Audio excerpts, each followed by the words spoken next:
I feel like if I needed anything, I could like if he was right there next to me, I could ask him and he'd find a way. He's always asking me if I need anything, and if anytime I'm like, can I get anything? But he's like, no, you take care of yourself. He's very selfless. He's very caring. You can tell how much he does care about everyone, and just he always has a smile on his face.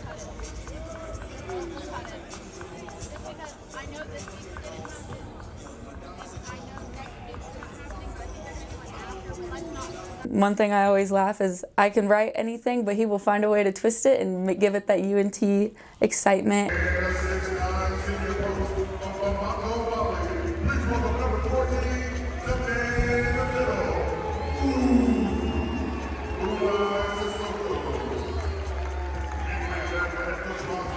And like I said, I call him like my UNT like Google. He knows a little more. He knows a lot more than I do.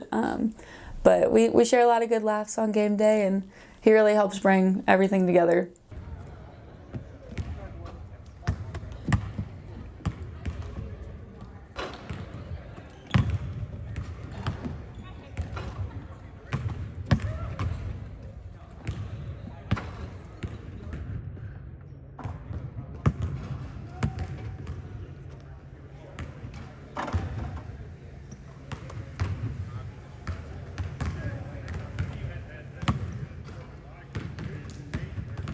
I'd be like, no, it's, one funny thing would be like, I'm like, it's Rondell Walker, and he's like, that's Dello.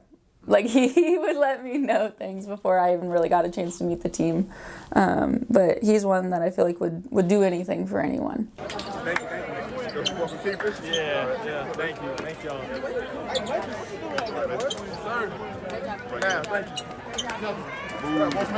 Yes, sir. He is selfless. The amount of time, I could not imagine the hours if we calculated up over the past, I think it's been now almost 35 years he's been with us, how much time he has given to UNT.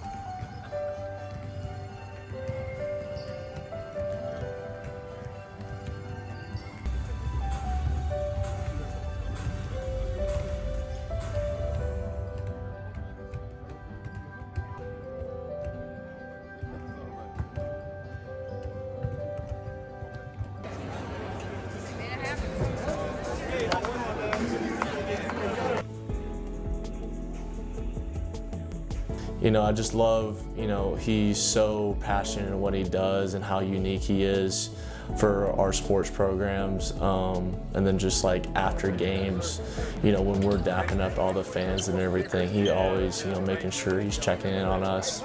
Always, even like before games as well, like he'll just, wants to say hello, how am I doing, checking in on you. And I just feel like that's just a good man at heart, checking in on everybody, and he's just so creative at what he does, and he's so passionate about it. So yeah, he's very a good person to be around, especially at what he does at PA announcing.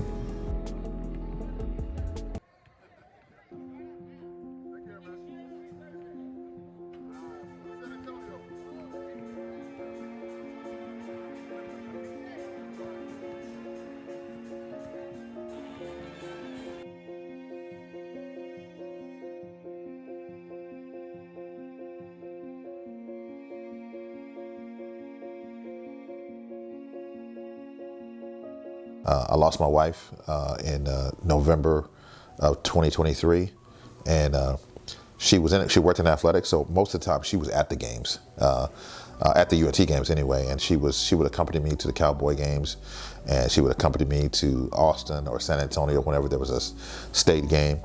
But if there was a time where she couldn't go, what she would always say is, do good. And so I take that with me.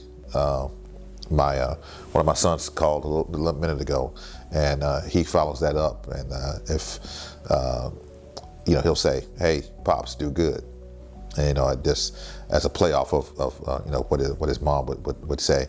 And so I take that with me, but I do those games I'm in a comfort zone. Am I working probably too much? Probably, probably.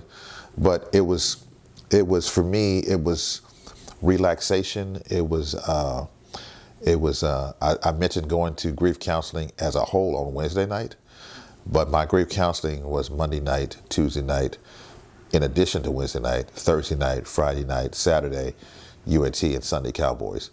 That was my grief session because it allowed me to kind of get away and get out of my thoughts, you know, of my wife.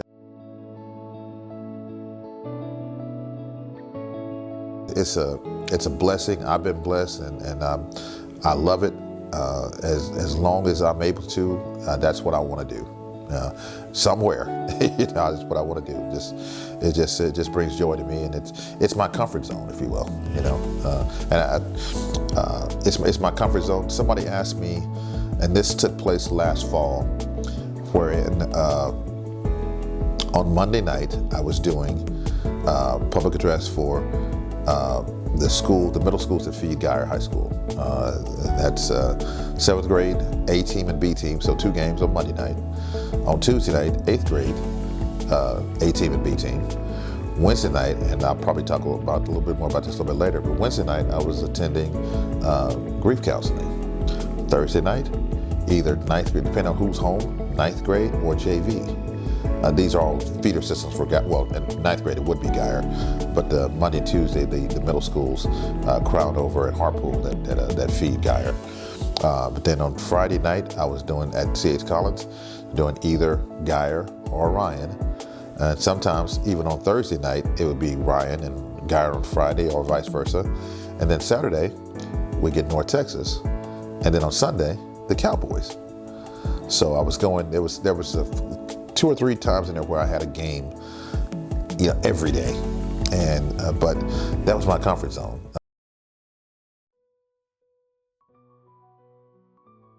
She drew Dak Prescott, well, not drew, but she drew like a jersey that said Prescott, a jersey that said Parsons, and a jersey that said Lamb.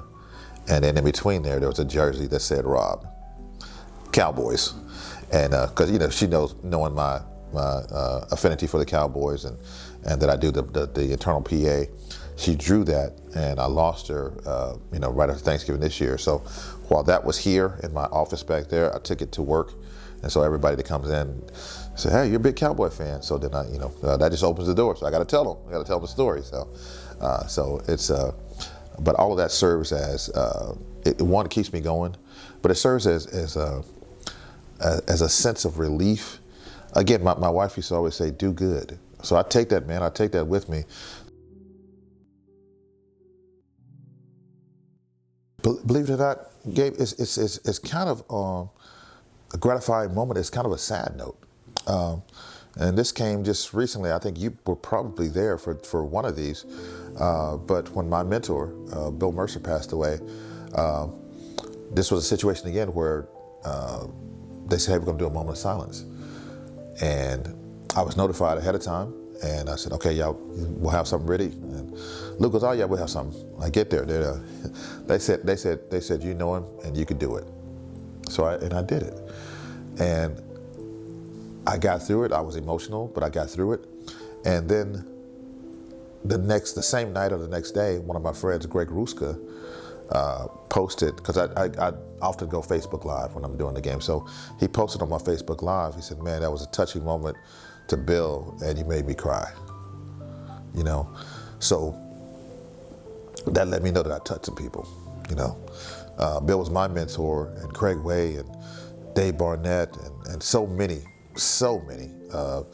people that are, especially here in the Metroplex. They were off the Bill Mercer tree, if you will. And so just that one moment that Greg Ruska said, hey man, you made me cry, that made me feel good because I reached someone. There was a spot that I read year before last, and it was about my wife. And I had some of her co-workers mention to me that was beautiful, and she's always gonna be in our hearts. And so that was gratifying to me. You know, it's some of the things that maybe away from the game itself, but if you could say something and it have an impact on someone. I remember when there was a terrorist attack, and I read something about a heinous attack that happened, and I remember Coach Villarreal, former athletic director Rick Villarreal, said, "Hey, you did a good job with that." You know, it's stuff like that that kind of just lets me know that outside of the game itself, outside of the 100 yards or outside the 94 feet, that you're reaching people. They hear you.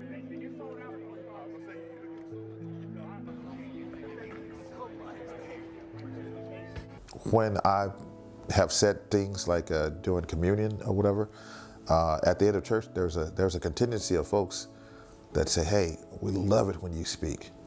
Man, that makes me feel good, man. You know, I'm just doing what, you know, I guess everybody has a God-given talent, and whether I'm talented or not, that's what I've been given. And if it comes across and people love it, then I love it, and that makes me feel good. So it's not always in between the lines or on the court, but the impact of the words that I can sometimes state, that people hear and they grasp and they feel it, and then they let me know that they felt it, that they felt it. That makes me feel good.